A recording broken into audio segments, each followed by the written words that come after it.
fun are these guys?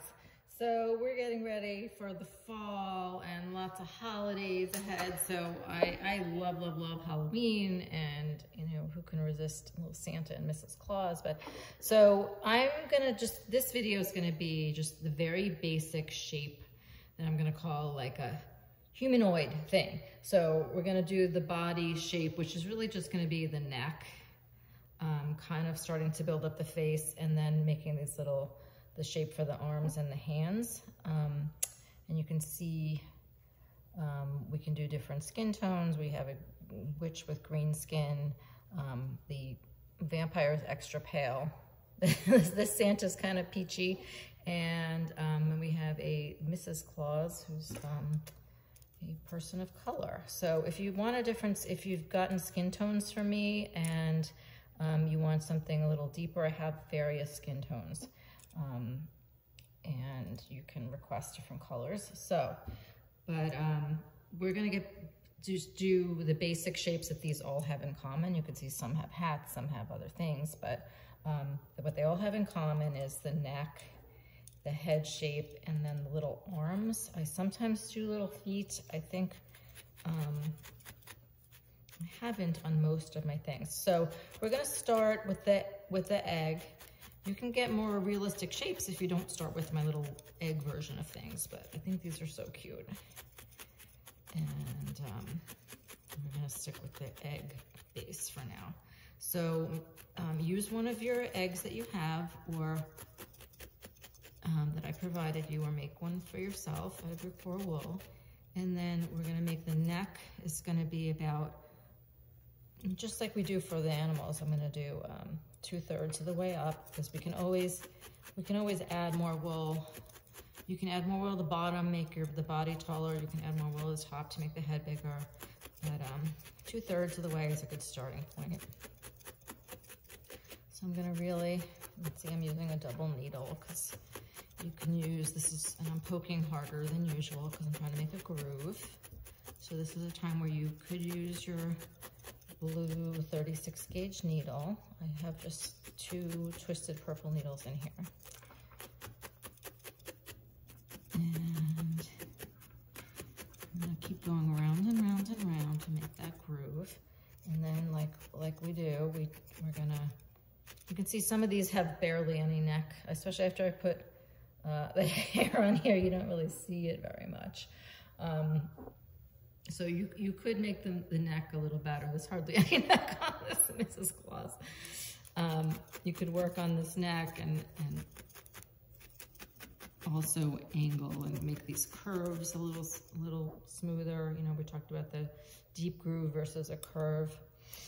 And that's all about the angle of my needle. I'm gonna switch to a single needle. I can actually feel the wool grabbing better with a single needle than with a double. Double has certain purposes, but people think I'm getting it done so much faster with the double needle, but it's actually sometimes can slow you down. Okay, so there's the neck. And then I'm gonna do there's gonna be there might be more than one video about the face. I'm just gonna tell you that right now that I do build up the front of the face and kind of get a chin coming out. So you can do that, like put a little more in the front, especially look at this witch, has a lot more substance to her chin and her nose than the little Mrs. Claus. Both Mrs. Claus and this Dracula need a little more on their noses actually, which we'll do, and I'll show you how to build up the nose. Like this Santa has a big round nose and little bits of pink on his cheeks and his nose. But the face comes out a little. So we're gonna add, you decide which is the front, and just start building up a little bit more on the face. I'll show you in another video how to add the nose and the eyes and really add a chin, but just start adding a little more to the front, get a little more wool. I'm taking some wool. I'm also, because most of these get like a face and then some hair, you don't even really have to worry about whether you have seams when you add this front of the face. But you know, I've taught you how to how to make the edges wispy to blend them in, so you don't have to worry about that. You can see we're going to be adding, well, I gave you orange curls for the witch. You can do, I'm going to show you how to use just black wool to make straight hair if you wanted to. We have some curls for the Santa's beard. I think I gave you some gray wool in case you want to make a Mrs. Claus and make her a little gray hair up in a bun. Okay, so let's not lose track of that neck. All right, so I'm adding more, just a little more wool to the front of the face. We're mostly going to be sculpting the face with the skin color that we're going to use, but I just don't want to, if this is really mushy and then the whole face winds up getting mushed down, you wind up using way more. So even though we're not really sculpting yet, I just want to have some surface area here to work with. And even up here for a forehead. Okay, and then the only other thing, I'm not gonna worry about feet for these projects so much.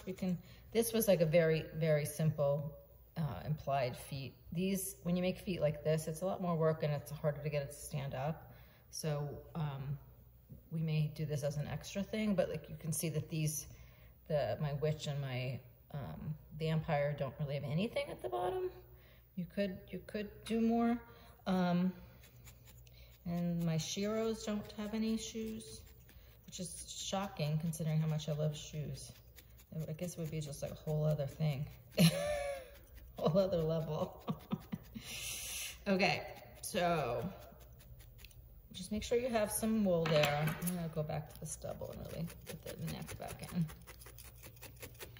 Okay, then the only other thing I do, and let's see which ones it's easier to see, but I make, okay, this is the front. I make, it's kind of like we do with the teddy bear pose with the arms, except that I kind of angle them down a little bit. They're not like straight up the side.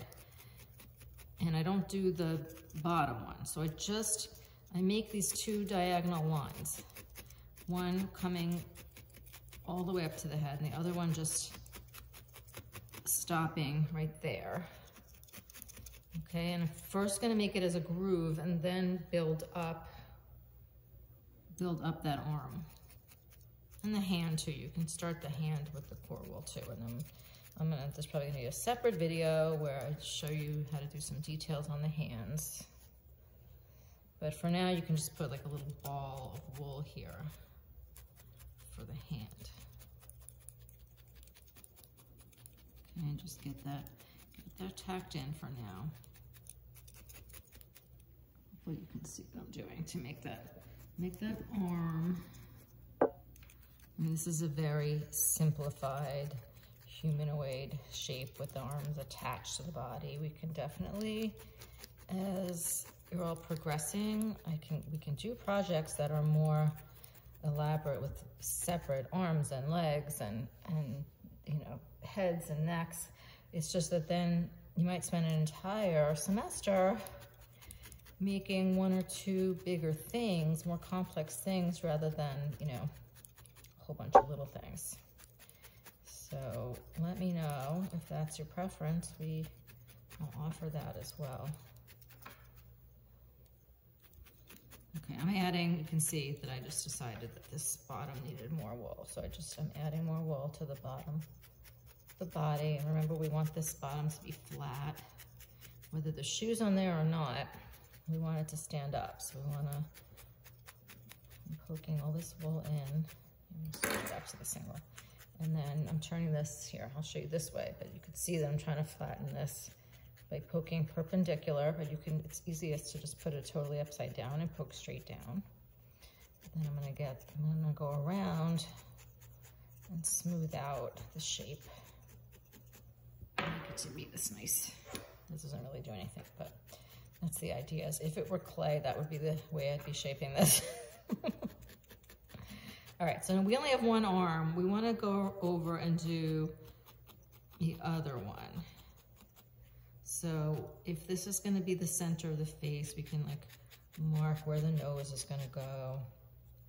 And I'm gonna make kind of, the arms don't even have to be symmetrical. We don't all hold our arms totally symmetrically, but we're gonna make this angle here, and then the underneath of the arm again here.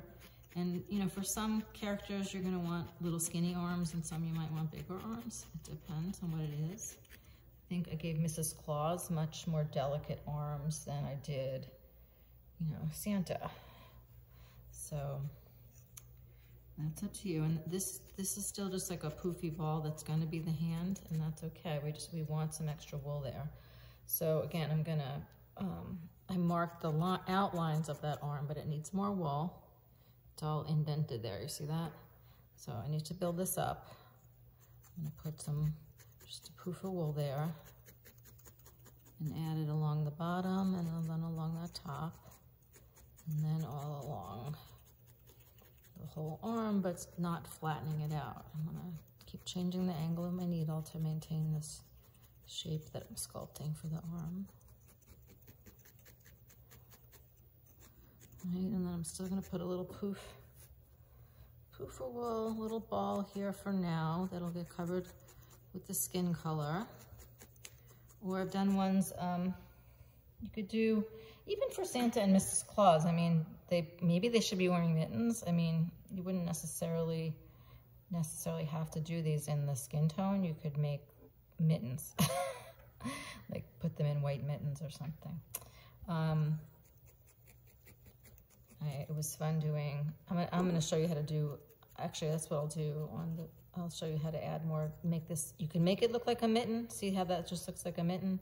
I'm gonna show you that you can sculpt little fingers too. But it looks cute, it's just a mitten or not, you know, an implied hand, kind of abstract hand. See, I made one of those arms lower than the other, and that's fine. I could correct it and move it up a little bit, or I can just not worry about it. But that's the basic shape, and I'm gonna just go around it, firm it up.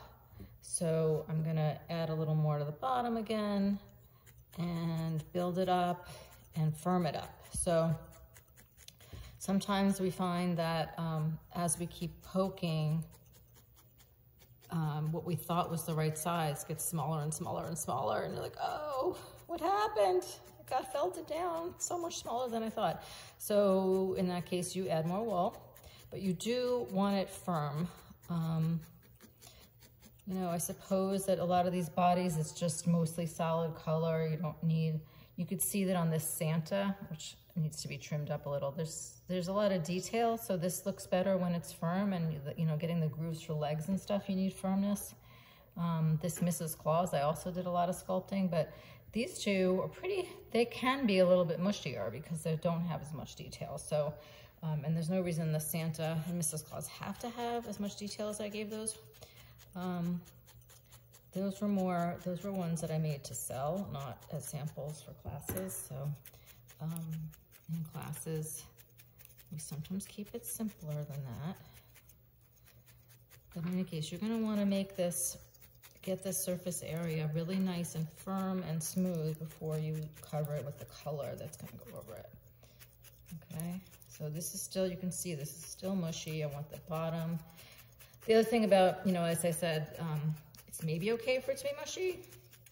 Let me give some examples of when it's okay and when it's not okay. So this isn't gonna stand up unless I get it nice and firm and then really flat on the bottom. So if you want it to be able to stand up, you definitely want it firm, and you definitely want the bottom flat. If people are gonna be handling it, you want it really felted very well and firm. I guess, I mean, I do make baby mobiles, and I felt those really firm too. But I suppose if something was hanging and out of reach and people aren't touching it, then the firmness of it would be a little less important. In terms of durability and whether it stands, the firmness is still important for it to hold nice details, though. You can't felt really precise details on something that's mushy. But you're doing making something, and that doesn't matter. I still wouldn't have it be really loosey-goosey, but you know, in terms of how firm it is. I like to get stuff really, really firm, but it's not always necessary. Okay, so I'm gonna keep going with that, but this is the shape when I say like we're doing humanoid. This is basically a neck, big, I mean, these are disproportionately head. I might add some more, like make these, the witch and the vampire kind of might need a little bit on the bottom, make them taller, but you can always do that. And then, you know, it's up to you in terms of it is a lot more work to make little feet and other sculptural details, but it's fun. So this is how it all starts. So it all starts with just this little body, neck, and 2 arms. Okay, that's the basic minimum for making something semi-humanoid, like either a little human or a little monster, or even if you were to make like a little baby Yoda or something. That's not at all human. We don't know what species that is, but I still made it sort of this basic shape. Okay, so that's how we're gonna make any and all of these projects, and I'll do separate videos for all the other details. Okay, there you go.